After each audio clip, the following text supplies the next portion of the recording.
जल्ल जलालुहु व अम्मा नवालुहु व अतम क़ुरअतुहु व आज़म शानुहु की हम्द सना सय्यिद दुआन सय्यिद कौम मकान शफ़ी मुज़निबान हुज़ूर ताजदार क़ल्बुज़्ज़मान सल्लल्लाहु तआला अलैहि वसल्लम की बारगाह मुक़द्दस में सलाम। खुदावंद कुद्दूस की बारगाह में दुआ है हम सबका परवरदिगार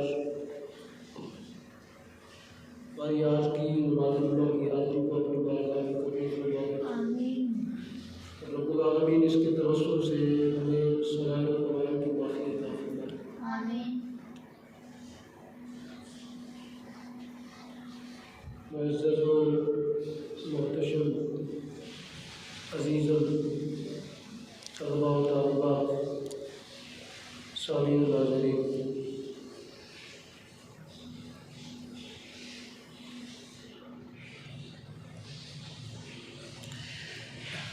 पिछले दो जुमा के मुबारक से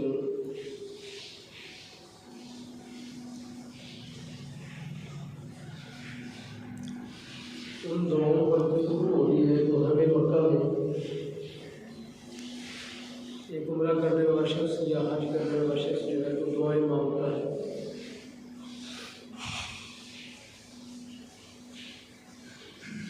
कुछ दुआएं मैंने आपके सामने पढ़ दी हैं और कुछ आज इंशाअल्लाह पढ़ दी जाएंगी। उनका माना मफ़हूम वादे अव्वल रब्बुल आलमीन के साथ अहद, उसके मुज़मरात, उसके मुंदरिजात वो आपके सामने रखें और फिर ये भी अर्ज़ किया था कुरान हकीम की नज़र के अंदर कि नेकी करना बहुत बड़ा अमल है, लेकिन उस नेकी को आगे बचा के रखना ये उससे भी बड़ा अमल है। जिस तरह आप नमाज अदा करते हैं काफ़ी मुशक्क़त के बाद, रोज़ा अदा करते हैं काफ़ी मुशक्क़त, हज अदा करते हैं काफ़ी मुशक्क़त के बाद, तो अब इन नेकियों को बचा के रखना ये भी हमारे ज़िम्मे के है लाज़िम। क्योंकि नेकी बड़ी आसानी के साथ जो है वो अंजाम पजीर नहीं होती, काफ़ी मुशक्क़त उठानी पड़ती है इसमें। तो इसी मज़मून को रब्बुल आलमीन ने कुरान हकीम के अंदर भी बयान किया। मेरे सामने ये सूरह हूद 12वां पारा खुला हुआ है, 12वें पारे की सूरह हूद शरीफ। इसके बाद आगे सूरह यूसुफ शुरू हो जाती है। तो इसकी आया मुकद्दसा मैं आपके सामने पढ़ने लगा हूँ। यह आयत नंबर 112 है सूरह हूद की।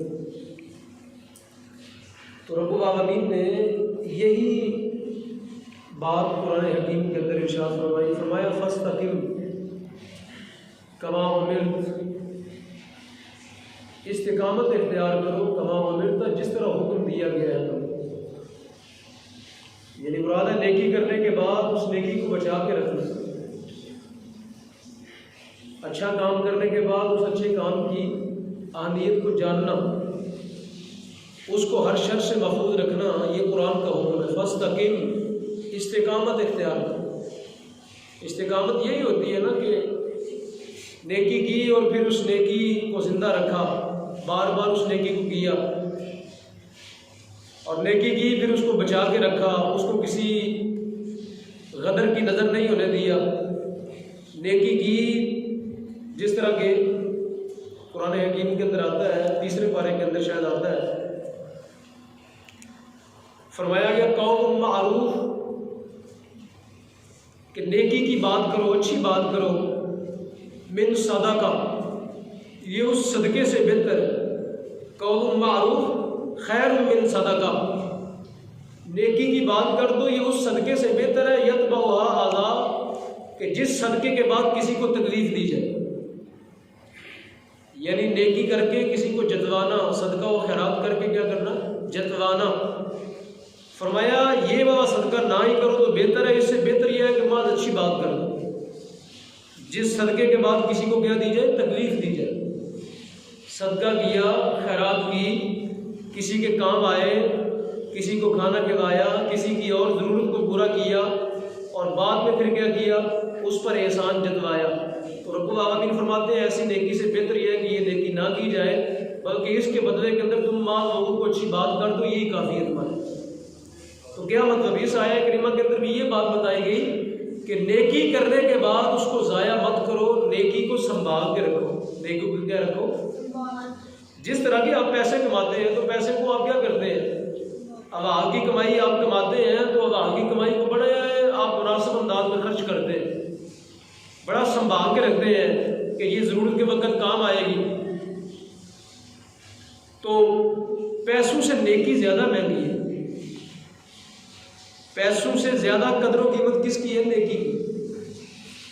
तो जिस तरह बाकी अशिया आप संभाल के रखते हैं, अपने कपड़े संभाल के रखते हैं, अपने पैसे संभाल के रखते हैं, ख़वातीन घरों में अपने बर्तन संभाल के रखती हैं और अपनी दीगर अशिया को बड़े मुनासिब अंदाज में महफूज किया जाता है कि इनको कोई नुकसान ना पहुँचे, तो हर चीज़ को संभाला जाता है ना। तो बेशक चीज़ें जो है ये फना हो जाने वाली है, और नेकी जो है ना सिर्फ इस दुनिया में काम आने वाली है, बल्कि नेकी तो बाद मरग आखिरत के अंदर भी क्या है, काम आने वाली है। तो जिस तरह चीज़ों को संभाला जाता है, ऐसे ही नेकियों को भी क्या करना चाहिए। मेरी बात आपको शायद समझा रही है कि चीज़ें इतनी ज़्यादा ज़रूरी नहीं है, चीज़ों को फना है, नेकी को फना नहीं। नेकी तो रब्बुल आलमीन अपने दस्ते कुदरत में संभाल के रख देता है।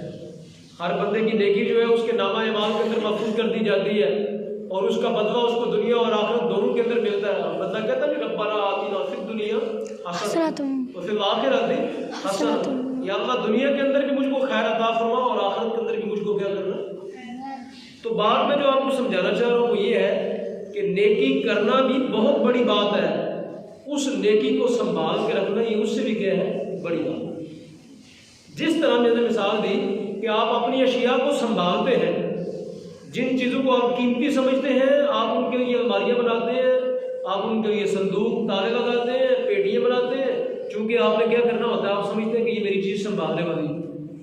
उनके लिए आप बड़े बंदोबस्त करते हैं ना, चीज़ों के संभालने के लिए आप क्या करते हैं, बड़े बंदोबस्त करते हैं।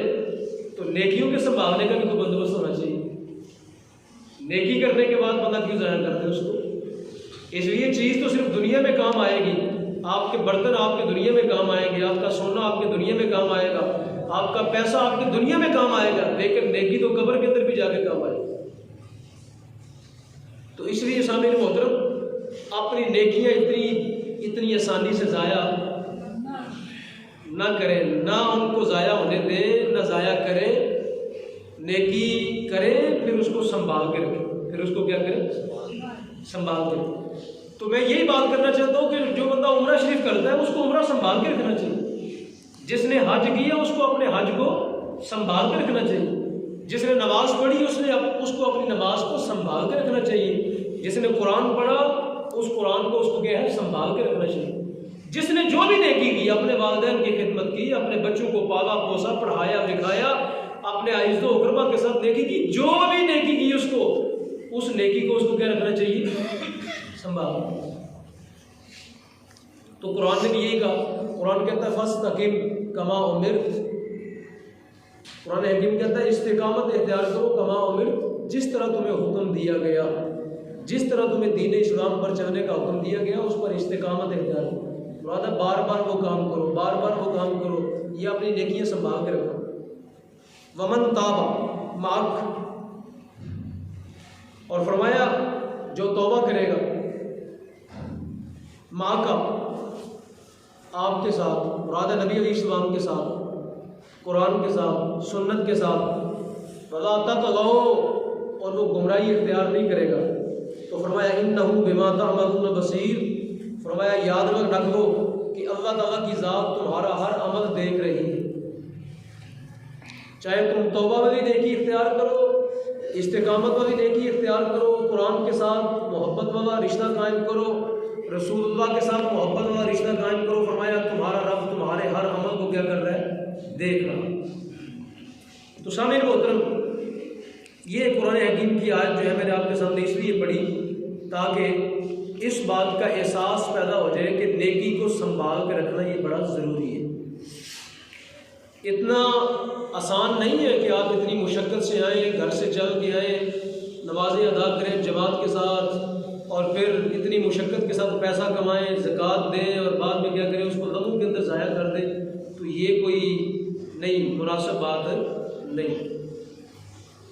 अब तो वो क्या करते हैं, अपने पैसे को संभालने के लिए स्टेट बैंक के अंदर रख देते हैं।